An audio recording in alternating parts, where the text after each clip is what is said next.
મોરબી તાલુકા પોલીસે મકનસર સીમમાં બનેલ ડીઝલ ચોરીનો ભેદ ઉકેલી ₹3.61 લાખના મુદ્દામાલ સાથે અજય ચૌહાણ, જિગ્નેશ ખેર સહિતના 4 આરોપીને ઝડપી પાડ્યા છે।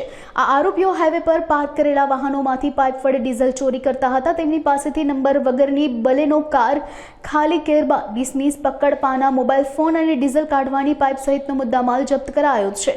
આ ગુનામાં સંડોવાયેલા અન્ય 5 આરોપીઓ, જેમાં ડીઝલ ખરીદનારા અને વાહન આપનારાનો સમાવેશ થાય છે, તેમની શોધખોળ ચાલુ છે। પકડાયેલા આરોપીઓ પૈકી કેટલાક ગુનાહિત ઇતિહાસ પણ ધરાવેલા છે, જેમાં તેમની સામે અગાઉ પણ ડીઝલ ચોરીના અનેક ગુના નોંધાયેલા છે। હાલ પોલીસે ગુનો નોંધી વધુ તપાસ હાથ ધરી છે। મોરબી એ સિરામિક ઇન્ડસ્ટ્રીઝના કારણે એક ટ્રાન્સપોર્ટ હબ છે, જેમાં દિવસની હજારો ટ્રકોની અવરજવર થતી હોય છે। જે ટ્રકોમાંથી ડીઝલ ચોરીની એક ફરિયાદ જાહેર થવા પામેલ હતી। જે ફરિયાદી શ્રી કનારામ ચૌધરી મૂળ રાજસ્થાનના રહેવાસી હતા।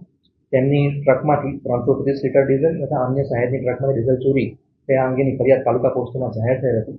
જે ફરિયાદના કામે ઉપરી અધિકારી સૂચના અન્વયે મોરબી તાલુકા પોલીસ ટીમ કામે લાગેલ હતી અને આ મોરબી તાલુકા પોલીસ ટીમે આ કામના આરોપીઓને ₹3,61,450ના મુદ્દામાલ સાથે પકડી પાડેલ હતા।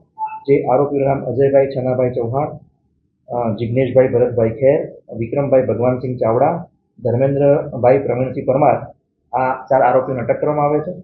જેમાંથી જે 2 આરોપીઓ છે ખેડાના અને એક આરોપી વડોદરા જિલ્લાના અને એક આરોપી હળવદના છે।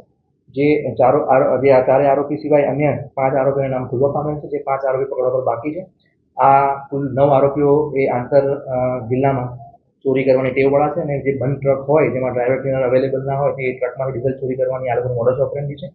જે આ આરોપીઓ વિરુદ્ધ અગાઉ હળવદમાં, વડોદરા સિટી ખાતે, ખેડા જિલ્લામાં, આણંદ જિલ્લામાં તેમજ બરોડા રૂરલ તથા ગોધરા પંચમહાલ ડિસ્ટ્રિક્ટમાં ગુના દાખલ થવા પામેલ છે। જે આરોપીઓ વિરુદ્ધ અન્ય જિલ્લાની પોલીસની પણ કાર્યવાહી ચાલુમાં છે।